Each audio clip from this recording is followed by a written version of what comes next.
Retirada, camp de réfugiés, Mauthausen, reconstruction, mémoire. José Alcubierre Pérez a tout vécu, tout traversé. L'histoire avec un grand H s'entremêle avec la vie de cet homme.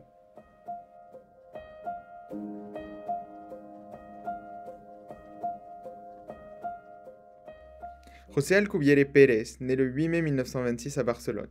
Sa famille est originaire de Talienta en Aragon. Il est le petit dernier d'une fratrie de 5, composée de Miguel fils, Consuelo, Mariano et Pilar. Son père Miguel travaille dans la métallurgie à Barcelone et sa mère s'appelle Josefa. Miguel, le plus âgé des enfants, s'engage rapidement dans des organisations syndicales et en politique. Il est notamment directeur général des transports de la Généralité de Catalogne à partir de 1937. Mariano, lui, se bat sur le front d'Aragon et y laisse sa vie. En 1936, l'éclatement de la guerre, on a passé en France parce que ma famille était toute de gauche, comme on peut dire.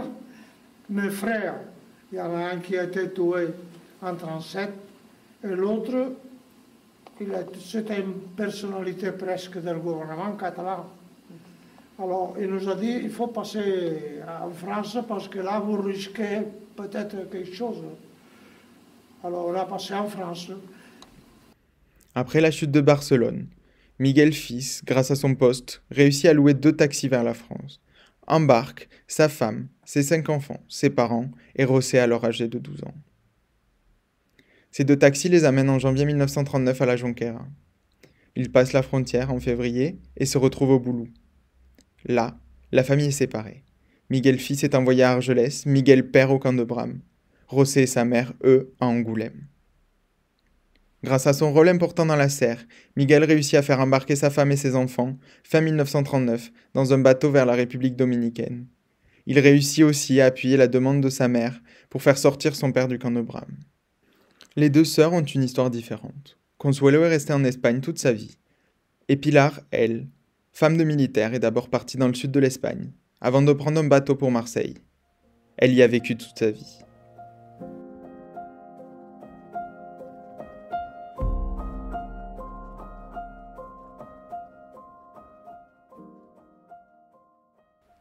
José Alcubierre Pérez arrive à Angoulême, où il est d'abord au camp de la Combolou. Il part ensuite au camp des Alliés. Comme beaucoup le racontent, la vie est plus dure dans le second. Le camp qui n'est pas terminé est insalubre, et les réfugiés vivent dans de tout petits espaces. Mon père était comme on dit, bricoleur. On avait acheté de bois, on était monté les Alliés à Angoulême, acheté du bois, on portait l'épaule. Il nous avait fait des lits. Et on couchait un petit peu en dehors de la paillasse, quoi. On était bien. C'est pour ça qu'on a trouvé dur après la déportation.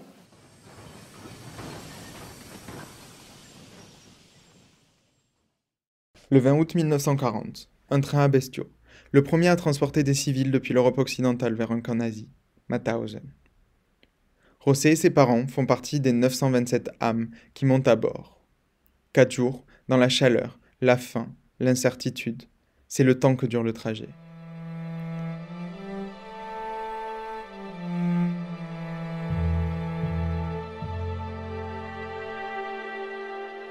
Très tôt dans la matinée du 24 août, ils arrivent en quart de Mauthausen.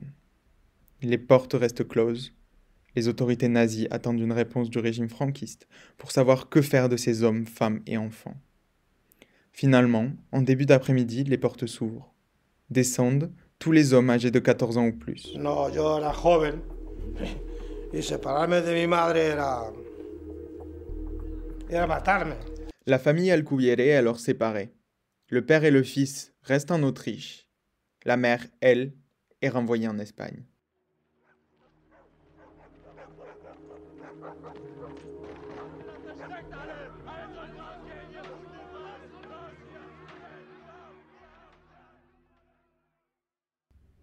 José devient le matricule 4100. Miguel, le matricule 4218. Commence alors l'enfer de Mauthausen. La majorité des Espagnols travaillent dans la carrière, montant et descendant plusieurs fois par jour les 186 marches de l'escalier de la mort. José Alcubierre, lui, avec les autres jeunes adolescents, est employé à des tâches moins pénibles. Il travaille dans les cuisines, nettoie le camp.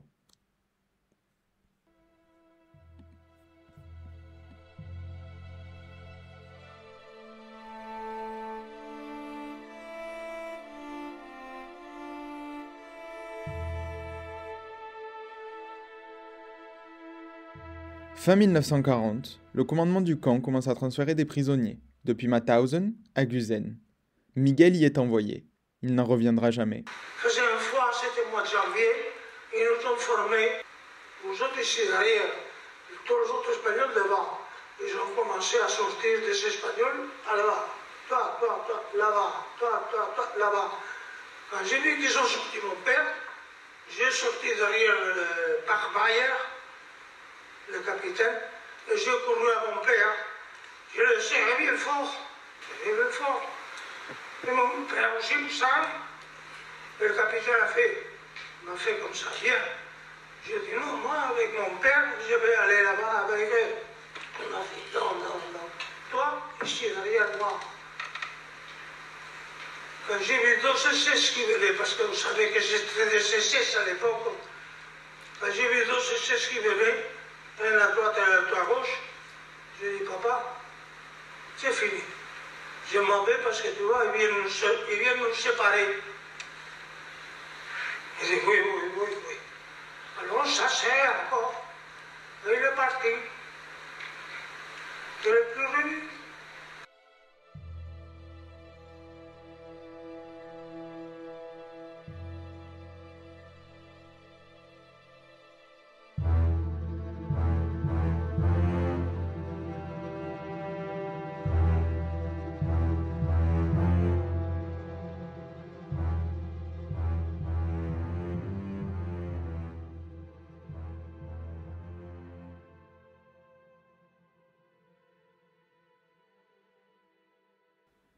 José participe aux organisations clandestines espagnoles au sein du camp.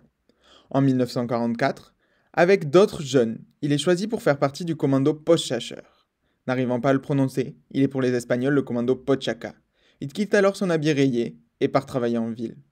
C'est grâce à ce travail que José Alcubierre et d'autres jeunes du convoi aident Francisco Boix à faire sortir les négatifs de photos prises dans le camp. Photos qui serviront plus tard au procès de Nuremberg.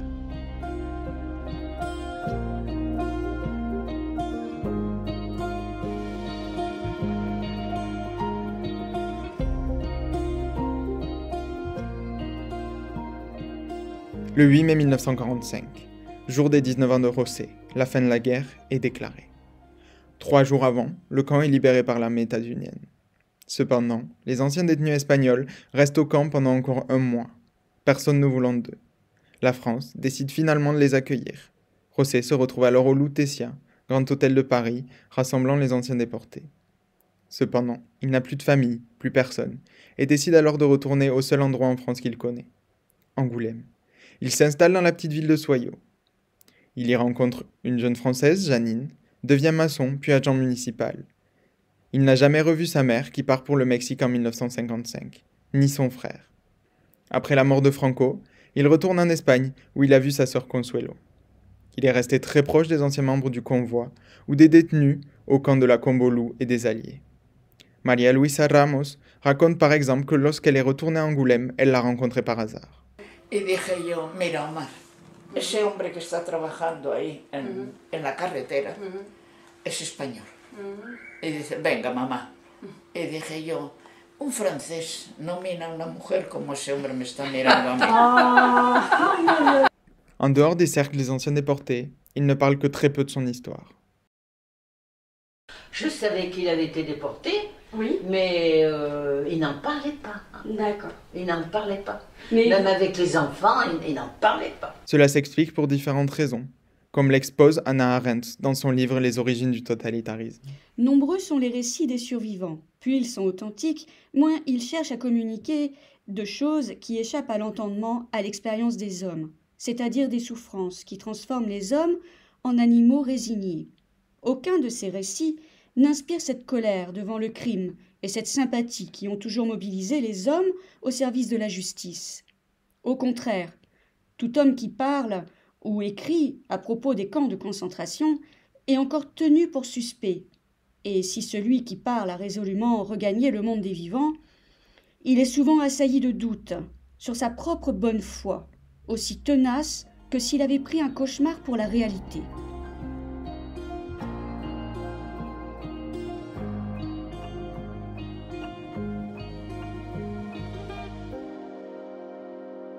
Cependant, petit à petit, José Alcubierre se mit à raconter sa vie, à garder la mémoire de ses horreurs vivantes, pour que jamais elles ne se reproduisent. Il est allé dans les collèges, dans les lycées, pour transmettre son histoire. Sa femme joue un rôle très important dans ses prises de parole. Parce qu'au bout d'un certain nombre d'années, quand même, j'étais un peu curieuse. De toute façon, on a été à Mauthausen. Oui. On était allé à Mauthausen. Oui. Bon, alors après, j'ai essayé quand même de le questionner sur sa vie au camp, ce qu'il faisait avec les copains, enfin, comment il passait son temps, quoi. Alors là, quand même, mais beaucoup d'années après, vous savez, beaucoup d'années après. Et puis, il a fini quand même par raconter un peu sa vie, quoi, là-bas. D'accord. Et est-ce que quand il est venu témoigner dans les écoles, ah ben là, quand même, parce que c'est moi qui l'ai... c'est vous qui l'avez poussé à en parler? Ouais. Il retourne de nombreuses fois à Mauthausen pour témoigner. Là-bas, il dépose 2 plaques en l'honneur de son père. Il s'est éteint le 5 janvier 2017. Une plaque doit bientôt être déposée en sa mémoire à Mauthausen. Je ne trouve pas les mots qu'il faut pour dire les choses comme ils sont. Surtout, je dis à la jeunesse qui fasse vigilance de qu'il n'arrive pas ce qui nous arrive à nous. Je ne vous souhaite pas à personne. Je ne peux pas dire davantage.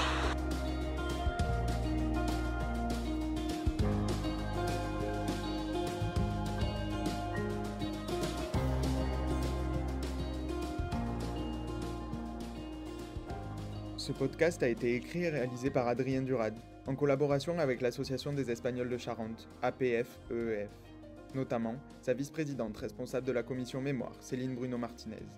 Nous souhaitions remercier tout particulièrement Janine Alcubierre et Luisa Ramos pour leur témoignage, et bien sûr José Alcubierre pour son engagement au service de la mémoire.